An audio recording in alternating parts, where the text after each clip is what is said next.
Hi, I'm Theresa and welcome to my channel. Today I'm going to be doing the second part to my little vlog series I started a while ago where I read popular sapphic books.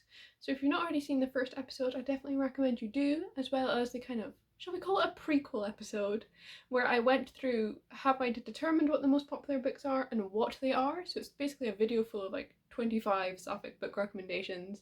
So I'll have both of those linked down below. My last vlog was very fantasy and sci-fi focused. We had things like Gideon the Ninth, The Midnight Lie, both new favourites of mine, so I'm really hoping that this vlog I will also find some new favourites. This time we've got 3 books instead of 4 just to try and keep the video a bit shorter, and they are all contemporary. And I shall just introduce you to them all now. First up we have got The Weight of the Stars by Kate Ancrum. I have heard that this has got found family, it's got angst and yearning and some really deep feelings that hit you home, and I'm very excited to try that out for myself. I'll give a synopsis for each of these books before I actually begin reading them, so it's kind of fresh in all of our minds. Next up we have got Summer of Salt by Katrina Lino. This is apparently very atmospheric, taking place on an island where strange things happen and following a girl who's from a family of witches. It sounds very, very good. And finally we've got We Are Okay by Nina LaCour. This one I hear is very, very heavy and emotional, and a lot of people will read it in one sitting and then cry, so I'm wondering if I'm going to do that too. So yes, that's the 3 books of this video. As always, I'll have them linked down below. And yes, let's just get started. Hello, so I'm going to be picking up The Weight of the Stars first. So I'm very excited about all of these books, right? And I hope that I'm going to have 5 stars like I did in my last vlog. But right now my kind of reading mood is still like middling and like 3 starsy, so I'm scared of these books being tainted by that. But you know what, we're gonna give this one a try. I think it's gonna be really easy to get into because it's got very short chapters the same way that The Wicker King by this author does, which I flew through and adored. So I'm really hoping for something similar with this one, even though it's very different vibes and story wise. But yes, just look at it. It's got the cool edges, it's just gorgeous, and I'm hopefully gonna love it. Just read the first 50 pages, so I wanted to give you my kind of first impressions. And yeah, so far I was very much right about this book being something that I would fly through. This has taken no time at all. The chapters are like a page, a couple of pages each, so it's so easy to just like get through it like that, and it's so engaging as well. So this follows Ryan, who is from the wrong side of town, and her family situation's not great. Her parents are both dead, so it's just her and her brother's baby. And she loves space, she's obsessed with it, and she's kind of had to put these dreams on hold because it's not possible for a girl in her situation, so what's the point in even dreaming about it and dreaming of becoming an astronaut. But when a new girl joins her school, Alexandria, whose mother went on a one-way trip to the edge of space, the 2 girls that kind of begin to, well, not like each other at all. I don't know, it's hard to explain. Ryan takes kind of kids like her under her wing, kids that are angry or just not in a great place. She takes them under her wing, and it's like this little group, this fine family, which love. And a teacher approaches her and asks her to do the kind of same thing with Alexandria, who's also just very angry. And so this is not going very well because Alexandria is taking well to this, but she actually ends up falling from the roof of her house when she's out there trying to get a signal to talk to her mother. And after this point, that's kind of where I'm at now. The 2 girls grow closer as every day Ryan helps her out onto the roof to speak to her mother. And yeah, so that's as far as I've gotten now, and I'm just very excited to read more. So engaging, so just want to know what happens next. And I'm loving this little family situation we've got going on, and it's so gorgeous. I want to love it, and I hope that I really will, because I adored The Wicker King and its fun formatting, and this has got a similar idea. So I'm very much thinking I'm gonna love this. At page 100, and yeah, I'm just flying through this exactly as I thought I would, exactly what I wanted. I'm actually kind of like, can I finish it today? It's 375 pages, and I'm at 100, and it's only 3:30, and I've read 100 in an hour. I could finish this. But yes, a lot of what's been happening is just what's in the synopsis. We're really building this relationship now between Ryan and Alexandria as she's helping her listen for the signals from her mother. And I'm just loving this and loving the little found family vibes of their friend group, and I just want to read more, so that's what I'm going to do. But I thought I'd let you know that I am in love. Had a big oh moment because this book has Easter eggs to the Wicker King, right? And I've just clicked on what that Easter egg was, and I'm not going to spoil it because I I think you need to like experience it yourself. But it made me very happy. Oh. But yes, anyway, I'm like 150 pages in and still so good. Definitely, like, everything's like getting connected now, all the friends coming together. I love that. And I'm just excited to see what's gonna happen. I'm like nearly halfway through, so I'm like, what's gonna happen next? What's gonna fill up the rest of the book? So we'll see what's coming, but I'm enjoying and I'm loving that little Easter egg. That's so cute. Halfway through. And yeah, everything I've said so far about this book still holds up. It's still gorgeous. I'm still flying through it and just I'm in love. And our kind of main relationship between Ryan and Alexandria, they're getting there. They're not so standoffish with each other now, and just it's so soft. And like Ryan cares so much about all of her friends, her little found family she's got going on with all these misfits she knows. It's like she loves them all so much, and it makes me emotional. I love found families and love in books, and it's so well done here. And like the massive Easter egg from The Wicker King as well, I am also loving. It's a good time, is what this is. I am really enjoying it. I had like a cute interaction with Alexandria, and she just went like shut down. She's like, okay, okay, okay, and then like spaces out, and I'm like, yeah, that's what we do when there's pretty girls. One of the most iconic things that sapphics do that I just love is doing each other's makeup when they're secretly yearning and pining for each other. And that just happened, and I loved it. I just love the tension that it creates, the yearning. It's just so good, and this book did it too. It's like that picture that got really famous. Like, do you know the one I'm talking about? Of the two girls, one doing the other's makeup. It's like that. It gives you that vibes. That I love it. New reading break for Tea and Legend of Korra. Stop reading. I've got like 70 pages left. I'm going to end up reading this in like one sitting, basically. It's just so good. And now I'm getting a bit emotional because of some developments, and I just love Ryan and her family. Just the family dynamics with her actual blood family and with her found family. It's all so good, so emotional and tender, and I just love it. Kissed, and I'm like this close to tears because it's so bittersweet. And also very nearly done. But this book, guys, this book. Just finished The Weight of the Stars. This is the oddest way I could have held this up. But oh, it's so beautiful, so gorgeous. I can see why it's so well loved, why it's one of the most popular books on the list. It's so good. I think it's definitely going to be one that I want to sit with for a while before deciding my kind of rating and final thoughts, but it's definitely up there. It's definitely a very good book, and it's just made me emotional. I don't think you can see, but there are tears. I'm just, I don't even know. It was very good, very, very touching, and just about kids, teenagers who are struggling and who have to face their trauma head on, and how they can have good things too. And I love it so much. Rest of my evening plans while I recover from and process The Weight of the Stars, reading vlog, and cross stitch. Good morning, it's now the next day, and I just wanted to see if I could talk a bit more coherently about The Weight of the Stars. So, as you hopefully gathered from all of my clips last night, I very much enjoyed this one.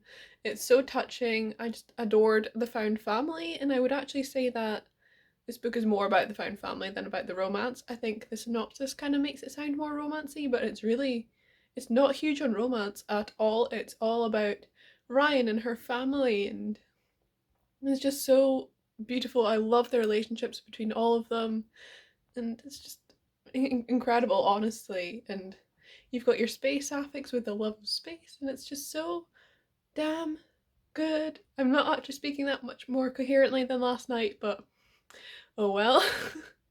So I think I'm gonna give this one a 4 stars. I did very, very much enjoy it, but it's just not quite got that 5-star feeling, you know? But overall, this was just so good. I love the way Kay Ancrum writes and the formatting that she used in this book with the very, very small chapters. It works so well. And it's like you're constantly moving, you don't want to put it down, which is how I read it in one sitting. Because it's these tiny chapters and you don't have any like transition kind of scenes. Like it's almost all dialogue and everything, so you're just at the important parts. You kind of skip out the getting from one important part to another bit. But yes, just so damn good. Manages to convey emotion so well, and these characters are so just authentic and lovely, and you know, a bit messed up, but all just doing their best, and I just adored it so much. Next up, I'll then be reading Summer of Salt by Katrina Lino, and I'll give you a little bit more of a synopsis once I've started, but I'm ready for magical girls on a strange island. Just read the first chapter of Summer of Salt and liking it so far. It's got such atmospheric writing, it's so beautiful. But I wanted to share a little line. So our main character is having a conversation with her sister, and her sister says, "Are you happy at all?" she asked tentatively. "Of course I'm happy. Why wouldn't I be happy?" "Oh, I don't know. Sometimes you just find reasons not to be." And like, that kind of hit home.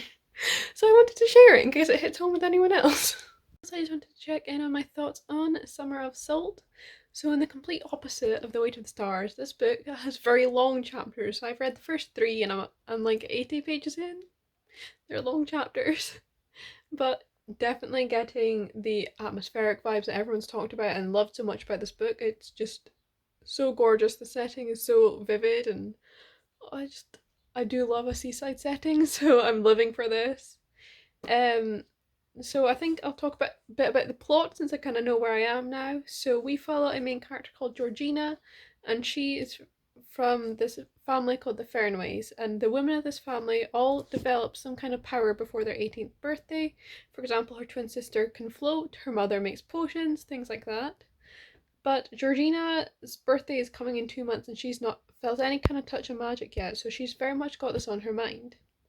And it's the beginning of summer, and this means that their family's inn, the only one on this teeny weeny island, is going to be full of people who come during the summer to birdwatch this very rare bird that comes to the island.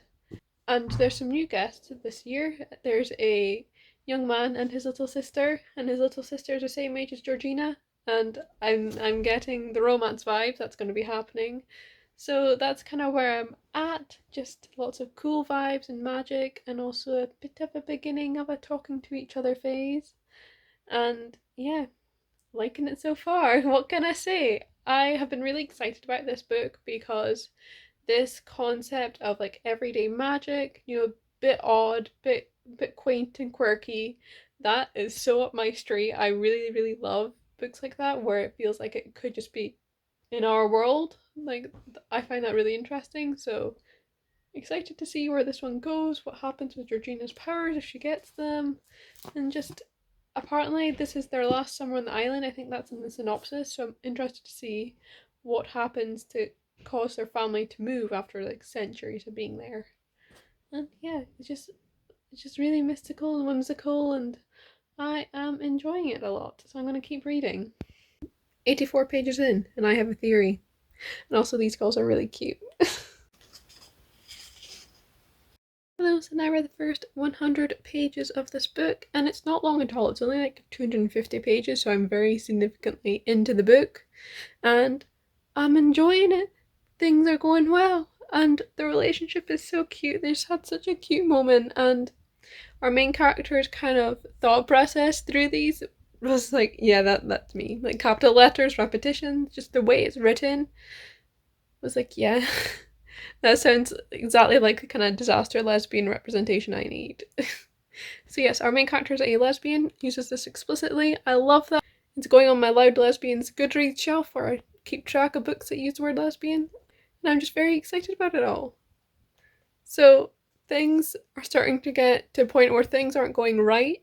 That's kind of hinted at in the synopsis, so I'm intrigued to see where this all goes and how this ends up, and I'm just overall really liking this kind of book, the atmosphere, and it does feel like because the chapters are so long that I'm reading a lot more than I am, and I think especially just because I read The Way to the Stars last time and that was so like rapid fire, and this is the complete opposite. It's much more of a slow build that it's just a very different feeling. Neither of them is better than the other or anything like that, but it's very like a stark difference to go from one to the other.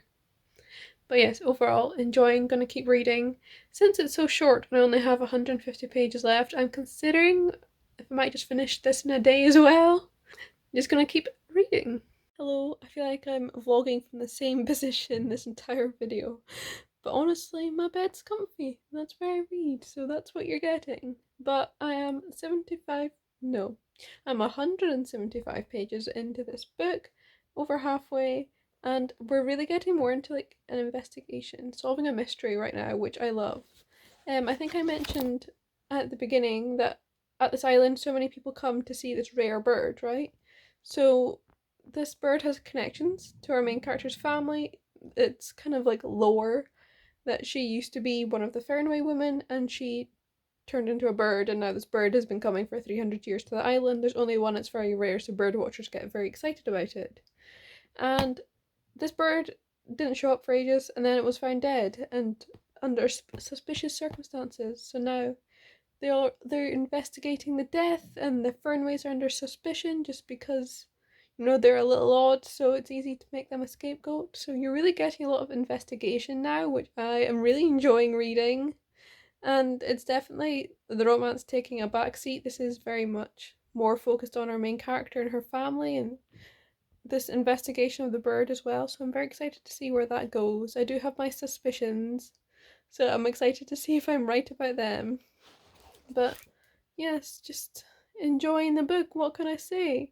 I think it's more difficult to talk about contemporary books compared to fantasy books in a vlog, because with fantasy books you just have so much you can talk about, but contemporary books are shorter and you really can't talk much more than the synopsis itself because it's all spoilers. And yeah, anyway, hopefully this vlog is still interesting even though I'm just talking about contemporary, and you're getting a bit of a taste of all of these books. But definitely this is very atmospheric. I'm really enjoying the writing in it, and just everything about it is very, very good. So yes, I'm going to keep reading. I'm hoping to finish it tonight. We'll see. Hello, so I've just finished Summer of Salt, and it was beautiful. It really was. So absolutely gorgeously written, so atmospheric, and the sisterhood in this is so touching, and I really loved it. It's so like whimsical and moving and touching, and such a damn good book.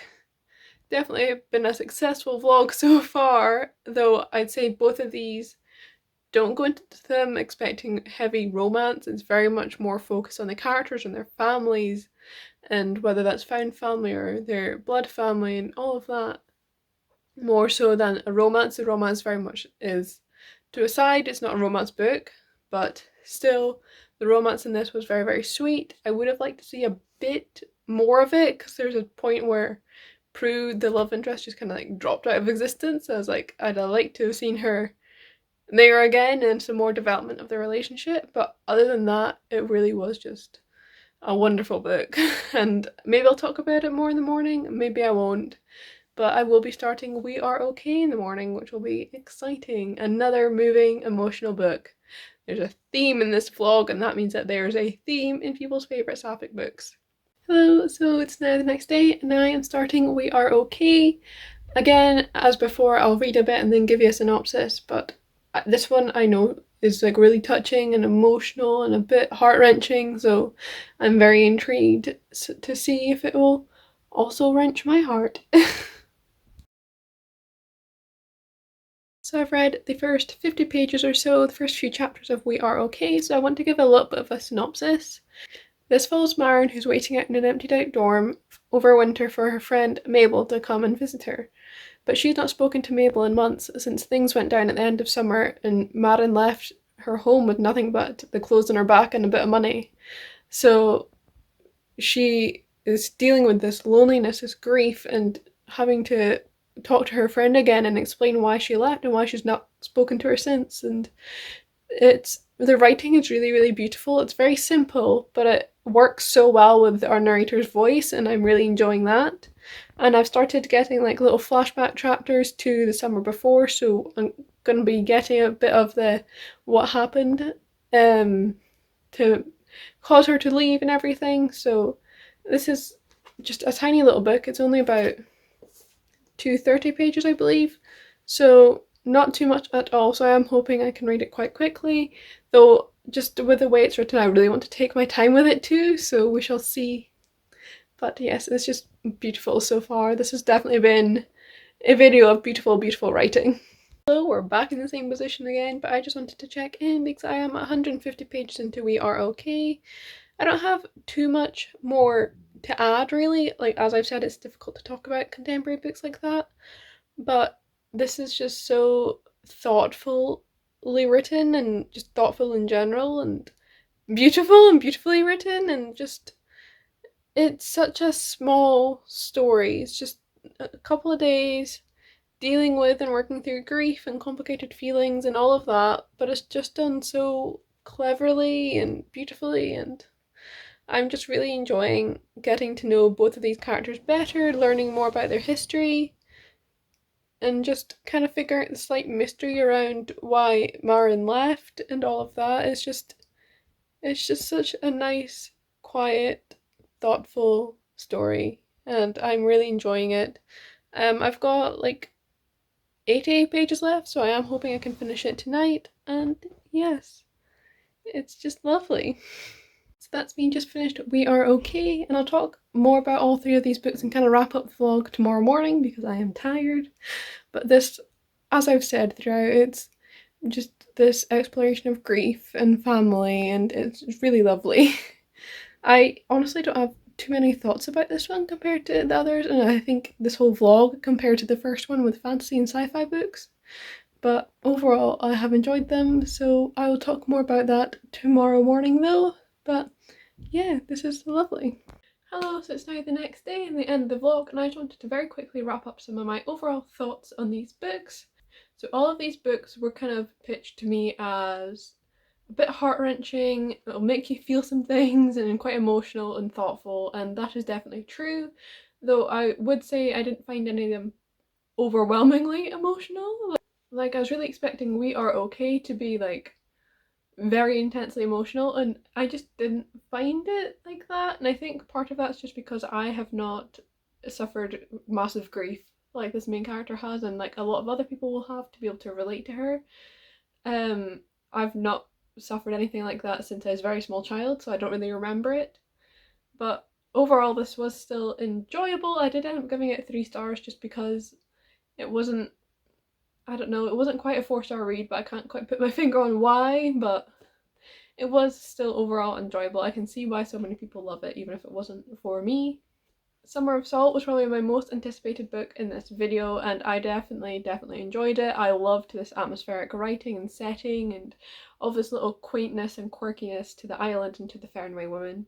It was just a wonderful book, and it's handled some very complicated topics very sensitively and with a lot of nuance, and I just love to see that. It's really just a story of sisterhood and family and a bit of romance as well, and it's just so gorgeous. I absolutely adored it. I also gave this one 4 stars. And finally, the first book I read was The Weight of the Stars, and this one I also gave 4 stars. This was probably the one that made me the most emotional out of the 3, which I wasn't really expecting. It was kind of like I went most to least when I'd been planning on doing the opposite way around.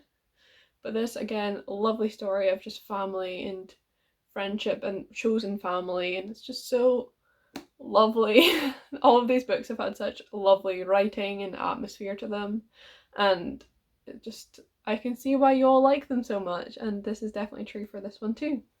And yes, that has been the second part of me reading popular sapphic books. I don't know if there will be a third or not, it just depends on my schedule and everything, but I have really enjoyed reading these books and I hope that you've enjoyed watching. I'm sorry it's probably not quite as entertaining as the first one because I just find it so much harder to talk about contemporary in depth compared to fantasy and sci-fi.